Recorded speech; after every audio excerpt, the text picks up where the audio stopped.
What's up, guys? My name is Zach, and today I am driving a 2014 Ford Mustang convertible. Up front is a 3.7-liter V6, and down below is a 6-speed automatic transmission. Now, I am super excited to be driving this 2014 Mustang convertible because it is a V6 automatic convertible. It's a very basic spec, and so everyone always talks about the blood-pumping Coyote V8 and the GT500 and the Shelby this, Cobra that. But I think it's important to also shine light on everything that a car was when it came out. And yes, they did have those cool V8 versions, but they also released a lot of these. And so we're going to take a dive back in time 10 years ago to 2014 with the Ford Mustang convertible. But if you would like to submit your own vehicle, you can head on over to my website, zackpradel.com/submit.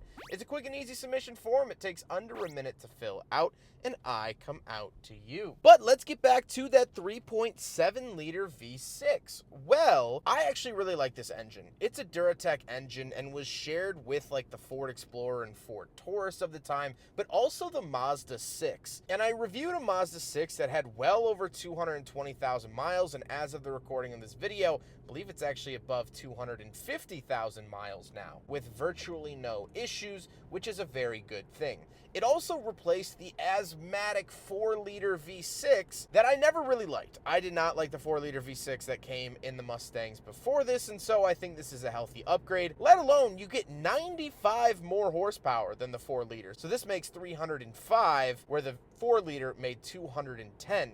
That is a pretty nice jump. Like I said, paired to it is an automatic transmission.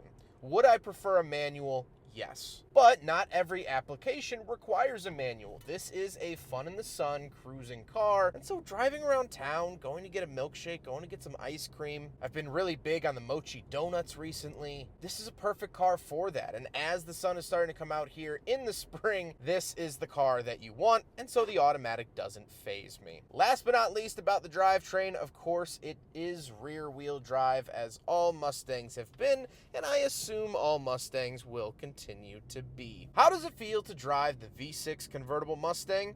It's nice. It's relaxed. It's not this in-your-face muscle car that you might associate with the Mustang name. And what it really feels like is just a modern version of the originals. Here on the channel last fall, I drove a 1965 red Mustang, straight 6, 3-speed. And so this feels a lot like that, just in the modern era. There's a lot less suspension squeaks. I'm not being burned by the vinyl seats after sitting in the sun, but the essence is still there. The sort of take it easy, enjoy the ride mentality is retained in the 2014 Mustang. With that stuff out of the way, let's talk about the interior. Well, in front of me, I have 2 physical gauges and a screen. Off to the left is my speedometer. Off to the right is my tachometer, coolant temperature, and fuel. And then I do get that little screen down in the center. This is a very typical Ford screen. If you're familiar with Ford products from this era, you will feel right at home with this screen. On the steering wheel, on the left, we have our cruise control options as well as our selectors. And off to the right, we have our voice commands, music, phone options, volume, and skip track.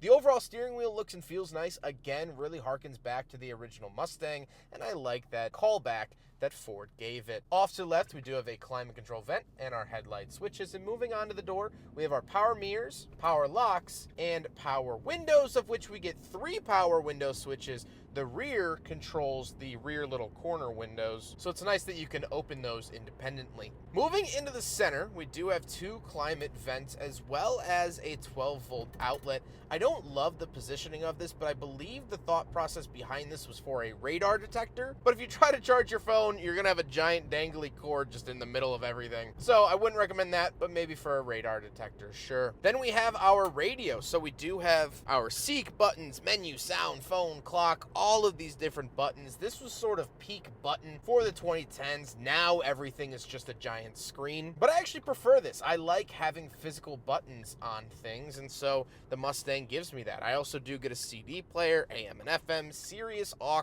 All of your needs will be pretty much met besides Apple CarPlay, because of course this was before that era. Down below, we do have some climate options. We have our little Ford man that shows you where to send it, as well as we do have heated seats, fan speed and temperature, all the necessities down below. Moving into the center console, off to the left, we have our traction control, hazard switch, and trunk release. I really like the graphic on the trunk release.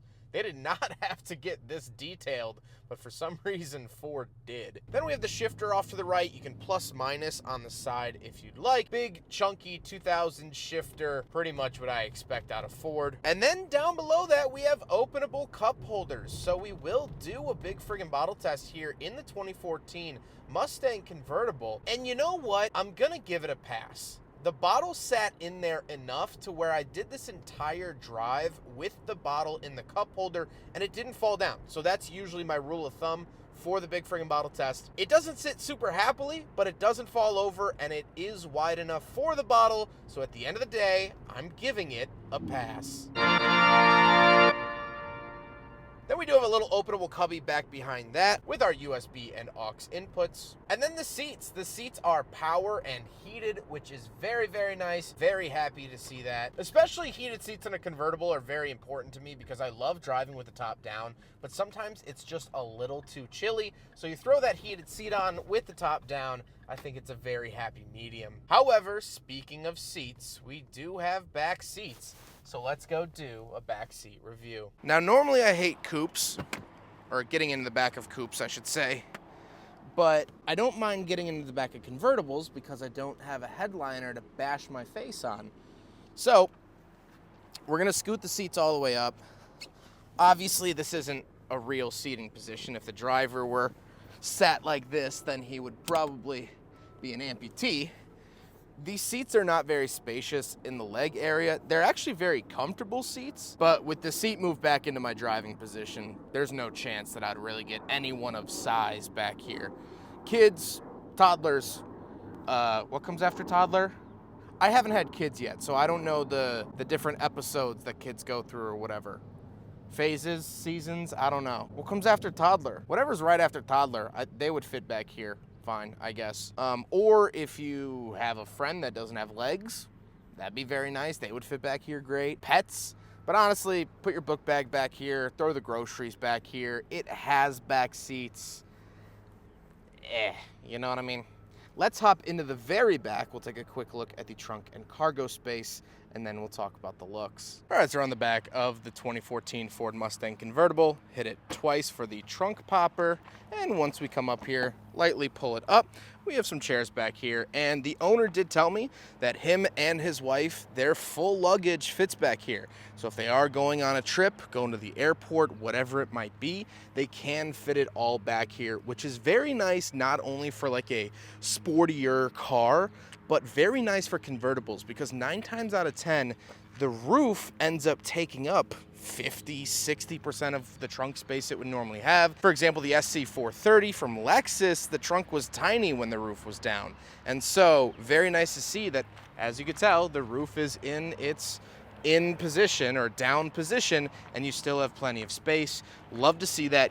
Great spatial planning from the Ford Motor Company. Now we gotta talk about the looks, and I really do like the look of the Mustang. I've always liked the look of the Mustang. The late 90s was kind of a dry spot for me, but otherwise I've always liked the way Mustangs look. So nothing new here. The V6 is a little bit duller than the V8. You don't get as much scoops and angles, and you get smaller wheels and whatnot, so that is noticeable for sure, but I don't think it's a bad looking vehicle, and I'm happy to see it here today. I also like the gray. I think it works well for this application. All right, for the power top operation, we have 2 hooks here. You pull the handle down and twist, pull the handle down and twist, and then we just have a power button right here. It'll lower the windows and then take the top off. It is a power folding top, which is very nice. Don't have to deal with anything besides those 2 handles, which are very easy. They don't have much resistance to them. And there we go. And now we're convertible. Or now we have the top off. I guess it's always been a convertible. It's cool. With all of this being said, let's get on to my final thoughts. What do I think driving a 2014 Ford Mustang convertible? Well, I've had a very positive experience because I've set my expectations in a manageable way. If I came into this review loving V8 Mustangs and expecting the same experience out of this, then I would have been very disappointed. But because I managed my expectations, this is actually a very lovely car. What I mean by that is that I think a lot of people write off V6 Mustangs because it's not a V8. It's not a V8. And I think the people that do that are missing a very wonderful car. This is a good cruising, low maintenance, nonchalant vehicle. You can drop the top, you can have fun, listen to your music, and enjoy what the Mustang was originally meant to be. This is a pony car. This isn't a thoroughbred car. This isn't a blood-pumping dragon car. This is a pony car. And so when I think pony, I think galloping. I don't think full-speed secretariat. So I like it. I really, really enjoy this car, and I think it's a good choice for someone that wants an interesting vehicle, something that's fun, but they don't want to break the bank. They don't want to sell their soul to the GT500 Shelby gods. They don't have a collection of Carroll Shelby baked beans in their pantry. It's just for good times. And so my last talking point is something controversial that I kind of want to clear up, because I did make a video recently, or I guess over a year ago, of a 2022 Dodge Charger with the V6. And I said that the V6 in that car was unacceptable. It was very underpowered, very underwhelming, and I didn't like it at all. Why does the Mustang get a pass when the Charger doesn't? The reason for that is that the ethos of the Charger is aggression, is speed. It's a Charger. You know, you're about to get charged by a mountain lion. It's aggressive. And look at the lines of this car. It's angry. It's pissed off. It wants to tell you to stick it where the sun don't shine. That's how the Charger feels, and so to put a 3.6 V6 out of a Jeep Cherokee into that car, it seemed sacrilegious and it didn't feel right. But this, the original concept of the Ford Mustang, was a straight six 3.3 liter engine. The original concept of a Mustang was coupe and convertible, and it was a fun handling car. The original Mustang was never meant to break records. It was never meant to be this insane performance competitor. It just happened to turn into that as the years went on. So that's why this car gets a pass and why I love this car, but really dislike the V6 Charger. It's different philosophies, it's different mentalities, and that's what makes this car great. I hope you guys enjoyed the video. Huge thank you to Chuck for letting me take out his Ford Mustang. Very appreciative. This car is very, very clean. Chuck has been wonderful to work with, and I very much appreciate him letting me take it out here today. But I hope you guys enjoyed the video. Don't forget to rate the video, comment on the video, and subscribe if you really liked it. Take care, guys.